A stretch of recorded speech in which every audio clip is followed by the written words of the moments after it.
এই শাড়িটার সঙ্গে না এই গয়নাটা সব থেকে ভালো যাবে। বৌরানী এসো, তোমার জন্য অপেক্ষা করছিলাম। কদম্ব রাজবংশে তত্ত্বর জন্য শাড়ি আর অলংকার পছন্দ করে দাও। কই দেখি। থাক, বৌরানী চলে এসেছে, এখন আমি নিশ্চিন্ত। পছন্দের ব্যাপারে বৌরানী। এই হারটা দেখো, কি সুন্দর সব রত্ন দিয়ে কারুকার্য করা। সত্যি বৌরানী, রাজ পরিবারের বিয়ে মানেই কিন্তু একদম অন্য একটা ব্যাপার। যে যাই বলুন, এসব বিষয়ে আমার বৌরানীর পছন্দটাই চূড়ান্ত। তুমি ঠিক করে দাও এই হারটা দেওয়া যাবে কিনা। হ্যাঁ হ্যাঁ, কেন দেওয়া যাবে না? এরকম একটা হার তো আমারও বিবাহের সময়।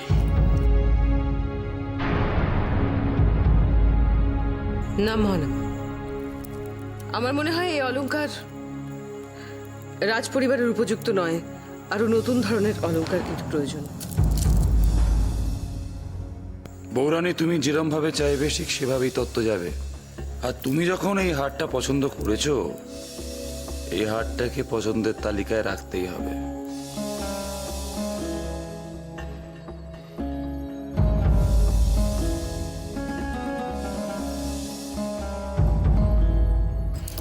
বৌরানী, এই বালা দুটো দেখো, কি সুন্দর না? হ্যাঁ, খুব সুন্দর। দেখো এই শাড়ির রংটা কি সুন্দর। দেখুন রাজদি, কি সুন্দর না? হ্যাঁ, এই দেখুন। বৌরানী, শুধু তুমি পছন্দ করবে, আর এই বিষয়ে শুধুমাত্র তোমার মতামতই প্রয়োজন, শুধুমাত্র তোমার। এই মুকুটটা দেখো, আর এই সিথিমোটটা। আচ্ছা বৌরানী, তুমি কোনো মুকুট পছন্দ করবে না? করব করব, সব হবে। দেখো মহানামা, এটা এই শাড়িটা। হ্যাঁ, এটা বললে তো কদম্ব রাজকন্যাকে একদম অপ্সরের মতো দেখাবে। এটা কিন্তু ঠিক হচ্ছে না বৌরানী। কোথায় তুমি আমার বিবাহে বিশেষ করে দেখে শুনে সবকিছু পছন্দ করে দেবে, তা না, তুমি সবার পছন্দে সাই মেলাচ্ছ। যশোধরা, তোমার সঙ্গে আমার গুরুত্বপূর্ণ কিছু কাজ আছে। তোমার এখানকার কাজ শেষ হলে আমার সঙ্গে দেখা করো।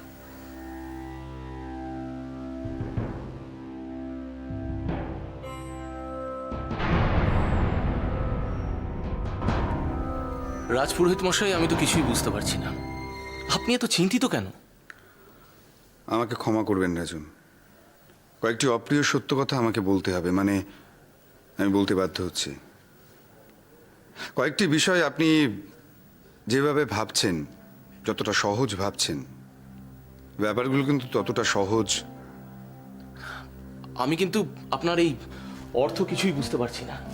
রাজন, বিবাহের সিদ্ধান্তে রাজকুমার সম্মতি প্রকাশ করে সমগ্র সিংহলবাসীর চোখে রাষ্ট্রীয় নায়কের মর্যাদা পেয়েছে। এ তো ভীষণ ভালো খবর। আমার বুক মহান আমার জন্য একদম গর্বে ভরে গেছে। আমি ভীষণ আনন্দিত হয়েছি। আমার খুব আনন্দ হচ্ছে জানো, ভাই দাদার বিয়ে কত মজা হবে, কত বাজনা বাজবে জানো। কি সুন্দর অলংকার দেখে এলাম। খুব খুব মজা পাচ্ছ, খুব মজা পাচ্ছ তুমি, তাই না? হ্যাঁ মানে, কিন্তু তুমি বোধহয় ভুলে যাচ্ছ যশোধরা, তোমার ভাই দাদার এই সিদ্ধান্তটার জন্য আসল সমস্যার কিন্তু কোনো সমাধান হচ্ছে না।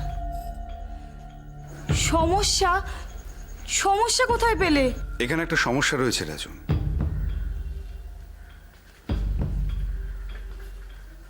দ্বিতীয় বিবাহের ক্ষেত্রে প্রথম থেকেই আপনার অনীহা। সিংহলের উত্তরাধিকারী দেওয়ার লক্ষ্যেও আপনি দ্বিতীয় বিবাহ করতে চাননি।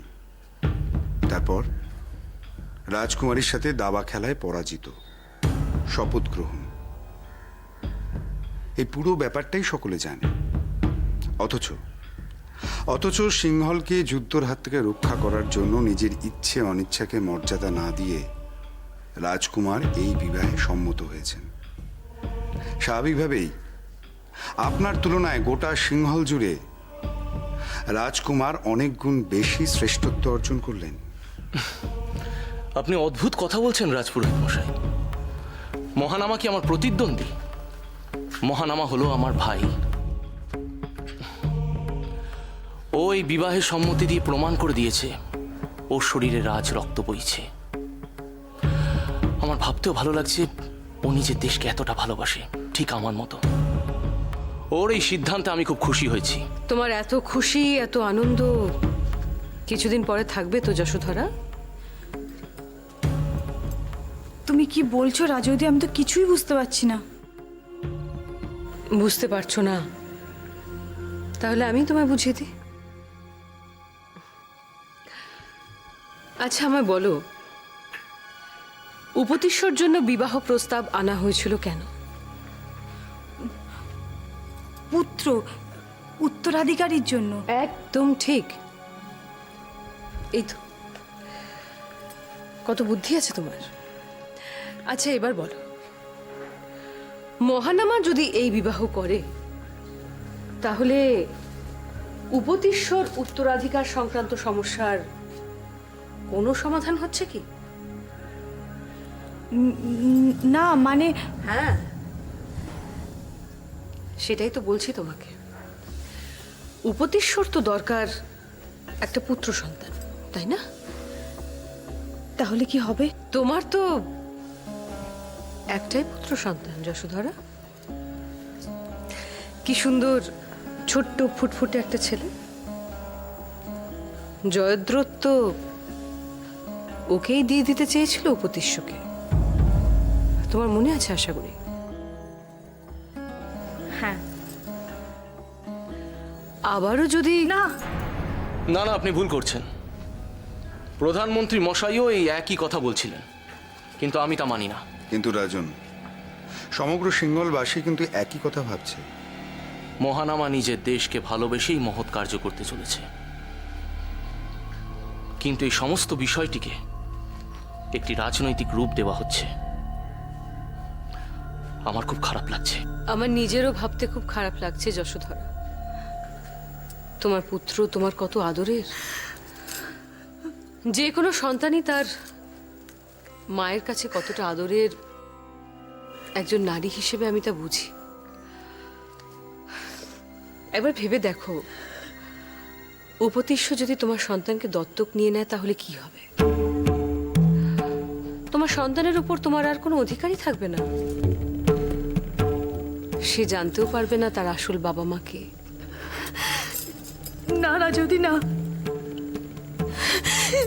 এ আমি করতে পারবো না। এ আমি কিছুতেই সহ্য করবো না। সহ্য তো তোমাকে করতেই হবে যশোধরা। জয়দ্রথ উপতিষ্য আর ঐশিকাকে এতটাই ভালোবাসে যে ও এতটুকু চিন্তাও করবে না তোমার সন্তানকে তাদের হাতে তুলে দিতে। সুতরাং মানসিকভাবে তুমি প্রস্তুত হও, তোমার সন্তানকে তোমায় দিয়ে দিতেই হবে।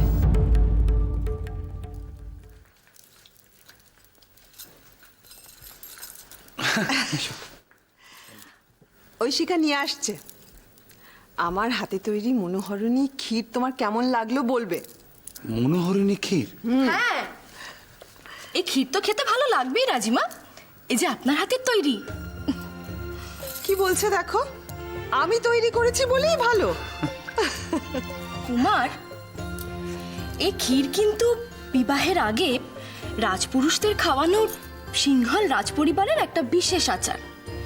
এই ক্ষীর খেতে তোমার যতটা ভালো লাগবে, অর্থাৎ এই ক্ষীর তোমার যতটা মন হরণ করবে, ঠিক ততটাই কিন্তু তোমার স্ত্রী মনোহারিণী হয়ে উঠবে। কি বলছো বলো তো বৌরানী? সত্যি, এটা তুমি কি বলছো ঐশিকা? কদম্ব রাজকন্যা এমনিতেই মহানামার মনোহরণ করবে, বুঝেছো?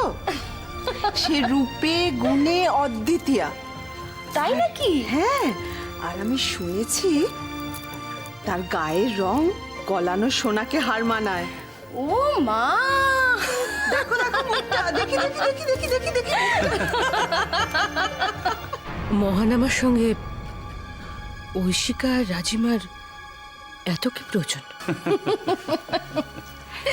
খাইয়ে দাও ঐশিকা। এ তো শুধু সিংহলের রাজপরিবারের বিবাহের আচার নয়, কৃতজ্ঞতা প্রকাশ পায় এই আচারের মাধ্যমে।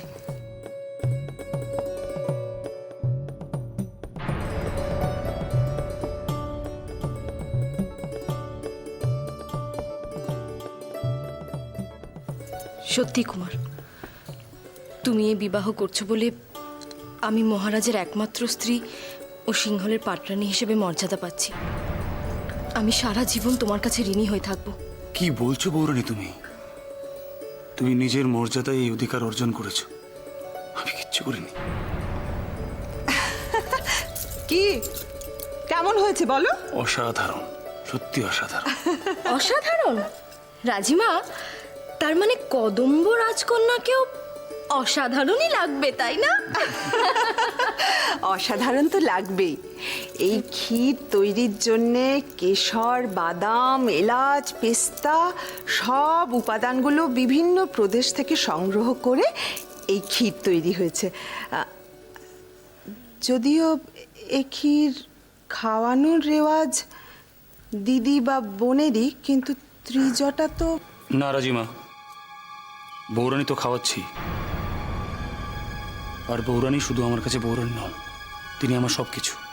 বৌরানী তো আছেই, আমার আর কাউকে প্রয়োজন নেই। এই ভাইকে এত বছর ধরে এত ভালোবাসলাম, তার আজ এই প্রতিদান, এই দিন দেখার জন্যই বোধহয় আমি না, আমি কিছুতেই সহ্য করব না। রাজবতী জানতে পারলে কষ্ট পাবেন। এভাবে কারো অধিকার নিয়ে নিতে তো চাইনি। ও, তোমরা সকলেই এখানে? ভালোই হলো। রাজিমা, আমি একটু ঐশিকাকে নিয়ে যেতে চাই, কিছু অলংকার দেখানোর প্রয়োজন আছে। হ্যাঁ হ্যাঁ রাজবতী, চলুন।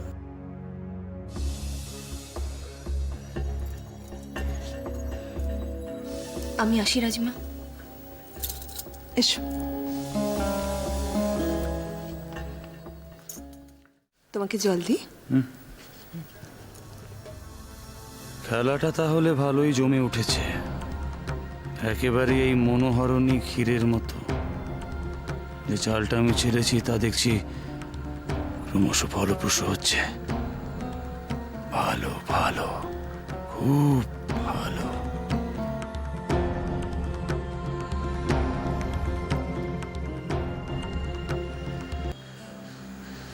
কি ক্ষণা মা, তারা দেখছো?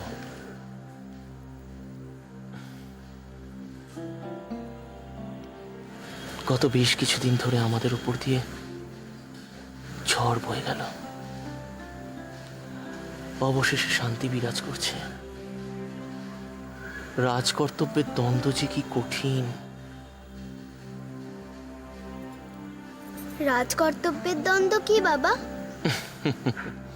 তুমি তো ছোট, কিন্তু তুমি এ রাজ্যের রাজকুমারী, তাই তোমার সব জেনে রাখা উচিত। আমি যেমন তোমার বাবা, ঠিক তেমনই এই রাজ্যের রাজা। আমার তোমার প্রতি যেমন কিছু দায়িত্ব কর্তব্য আছে, তেমন আমার প্রজাদের প্রতিও আছে। আর এই দুই কর্তব্য যখন একে অপরের সাথে সংঘাত খায়, তখনই সমস্যা ভারী কঠিন হয়ে ওঠে। কেন বাবা, কঠিন কেন হয়? হয় মা, হয়। এই দেখো, আমি যেমন তোমায় কথা দিয়েছিলাম, আর সে কথা রাখতে গিয়ে আমি সমস্যার সম্মুখীন হয়েছি। কিন্তু দেখো, আমি কিন্তু আমার প্রতিজ্ঞা ভঙ্গ করিনি। আর এতে আমায় সাহায্য করেছে আমার ভাই মহানামা। মহানামা তোমাকে এত সাহায্য করছে আমি জানি। তুমি খুব আনন্দে আছো, কারণ উপতিষ্যকে দ্বিতীয় বিবাহ করতে হচ্ছে না। আর এই সমস্ত ঘটনার জন্য তুমি কি নিজেকে বিজয়ী মনে করছো? না ঐশিকা, জয়ী কিন্তু তুমি হওনি, তোমাকে জিতিয়ে দেওয়া হয়েছে। আসলে তুমি পরাজিত। এসব আপনি কি বলছেন রাজবতী? এসব জয় পরাজয় বুঝতে পারছো না? স্বাভাবিক, স্বামীর দ্বিতীয় বিবাহ না হওয়ার জন্য তুমি যদি আনন্দে বিভোর থাকো, তাহলে এগুলো না বুঝতে পারারই কথা। ঐশিকা, যে মানুষটাকে এর জন্য আত্মত্যাগ করতে হচ্ছে সে কিন্তু তোমার ছোট ভাইয়ের মতো, মহানামা। মহানামা? হ্যাঁ, মহানামা। প্রত্যেকটা মানুষ তার বিবাহ নিয়ে কিছু স্বপ্ন, আশা মনের মধ্যে লুকিয়ে রাখে ঐশিকা, বিশেষ করে সেটা যদি তার প্রথম বিবাহ হয়। মহানামাও তার ব্যতিক্রম নয়। তুমি তো মহানামাকে নিজের ছোট ভাইয়ের মতো ভাবো, এমনকি মহানামাও আমার থেকে তোমাকে অনেক বেশি আপন বলে মনে করে। উপতিশ্বর জীবনে অন্য নারীর প্রবেশ বন্ধ করার জন্য তুমি তোমার ওই ছোট ভাইটার সমস্ত স্বপ্নকে এভাবে মেরে ফেলতে পারলে? তুমি ওর মনের দুঃখের ওপর তোমার সুখের প্রাসাদ গড়ে তুলতে চাও। এখানেই তুমি হেরে গেছো ঐশিকা। ছি, ছি। রাজদীপ, আমি কি বলবে তুমি? হয়তো কিছুদিন পর কদম্ব রাজকন্যার সঙ্গে মহানামার বিবাহ হয়ে যাবে। মহানামা তার মনের দুঃখ চেপে রেখে হয়তো সংসারও করবে। যে সংসার নিয়ে সে অনেক রঙিন স্বপ্ন দেখেছিল, সেই সংসার সে শুরুই করবে আপোষের মধ্যে দিয়ে। তখন পারবে তো ঐশিকা, তাকে সেই স্বপ্নের দিনগুলো তুমি এনে দিতে পারবে তো? খনামা, আমাদের স্বপ্নের দিনগুলো আবার ফিরে এলো। তুমি, আমি, তোমার মা, আমরা সবাই আবার আনন্দে দিন কাটাবো। দেখো,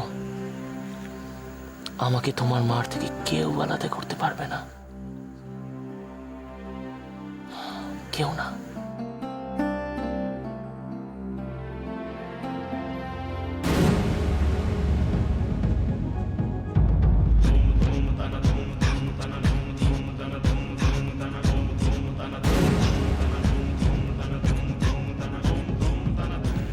আকাশে আগুন কেন?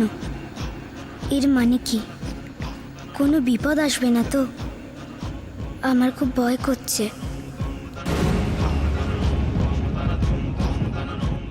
অনেক দিন পর আমি আমার বাবাকে এত খুশি দেখছি।